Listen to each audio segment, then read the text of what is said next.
Let's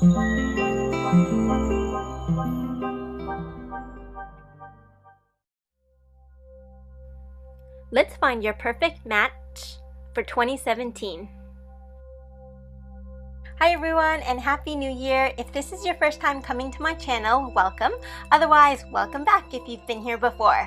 In today's episode, I'm going to be talking about 4 different mats, so let's get right to it. If you're just starting out, you don't have to have the best mat ever. You just have to start. It doesn't make financial sense to buy an ultra deluxe expensive mat if you don't even know if yoga is something that you'll like and stick with. So start with using studio mats, a towel, the grass, the beach, or even dollar store mats. And when you're committed to practicing, invest in a good mat. I'd recommend a darker color so stains won't be so obvious. And if it's new, spray and wipe your mat because they sometimes have a slippery coating from the manufacturer. Today I'll be comparing the B mat. I have the Strong, which is their thickest version. I'll also be talking about Lululemon's The Mat and the Unmat. Their current editions are called the Reversible Mat and the Reversible Unmat. And finally, I'll be talking about Manduka Eco Superlight. The Unmat and Superlight are both travel mats. The Reversible Mat collection by Lululemon is what they have in stores now, and one of the sides has a surface same to what I have here. The mat comes in at about 5-ish pounds, so if you're traveling a lot, it might not be such a good idea. It has an atrocious new mat smell. I got a headache just from being next to somebody who had a new mat from Lululemon. It personally took me months of wiping it down with water and vinegar mixture just to get rid of the smell. I find this mat grippy enough. I've used it for hot yoga, but some of my friends have reported slipping, so try the other side. It is more textured. They offer longer and wider mats for the taller people, as well as travel mats. One of the cons that I experienced through using this mat is that the surface tends to scruff up and stain very easily. I'll get back to this idea a little bit later on when I talk about the Unmat. The newest generation of mats also come in very pretty patterns and colors, so I'd highly recommend checking them out. Here's a side shot of the mat. It comes in at 5 millimeters thick, which is super awesome if you need extra padding. The B-Mat Strong is my favorite mat ever, but like the Lululemon, it is heavy AF, so it lives at home. It definitely won the new mat smell test. It was there, but it wasn't headache-inducing and overpowering. To give you an idea, the first time I used it, it was outside on a hot sunny day. All of the B-Mats have super grippy textures, so none of the friends that I've recommended it to have experienced slipping. Unfortunately, it means that it also attracts dust like crazy because it's so sticky. But all you need to do is wipe it down with some water and vinegar mixture. It's the same surface on both sides, so I guess like the Lululemon, it is reversible. It also comes in long and wide formats as well as the travel mat option.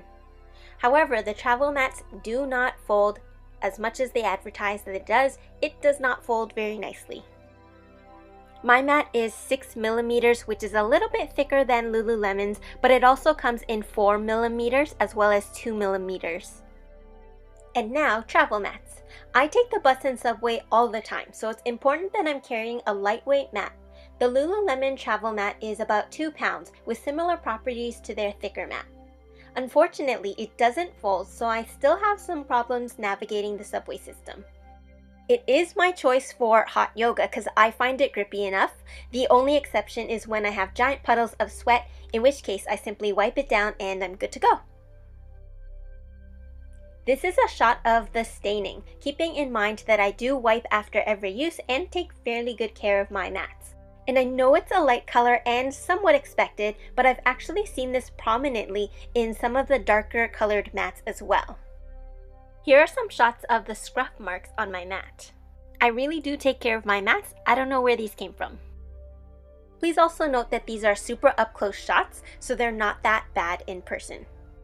This is a thinner mat made for traveling, so if you do need that extra cushioning, this is not the mat for you. My favorite travel mat is the Manduka Eco Superlight. It comes in at around 2.2 pounds, so it's super light. One of the things that I had to get over was the funny smell. Now, after you use it, it makes your hands and feet smell, and I guess whichever parts touch the mat, and it takes several washes with soap to get it out. And it's not a horrible smell, it's just a really weird smell. This is my favorite mat to commute with because it can fold into my backpack and it's way less awkward on the subway system. Unfortunately, it's extremely slippery when wet, so I can't take it to hot yoga unless I want my downward dogs to turn into planks when the instructor tells you to stay in your dog pose. So it goes without saying that it is okay for regular yoga classes unless you're a profuse sweater. This mat is thinner than the Lululemon and it comes in at 1.5 millimeters thick. Lastly, it is a little bit easier to bunch up, especially if the ends catch on your toes. Here is the side view so you can see how thin it is. One of the benefits of choosing a thinner mat is finding more balance. It allows you to connect to the earth and find groundedness much easier than one of the thick, plushy mats. Here you can see how I folded it. Now, no matter how often I try, I can't get it to look like what it looks like on their website. So this is from Amazon, and this one's from Manduka.com. It looks like they've ironed it or something. Well, in my opinion, this is still better than this. I mean, come on, that's not folding. And when you unfold it, there's virtually no creases. And look, there's barely any staining compared to the Lululemon. This mat has been used more as well as used outdoors, so that's saying something. That's all I have for now, so if you enjoyed watching this video, please give me a huge thumbs up. I would appreciate it. As well, please subscribe to my channel.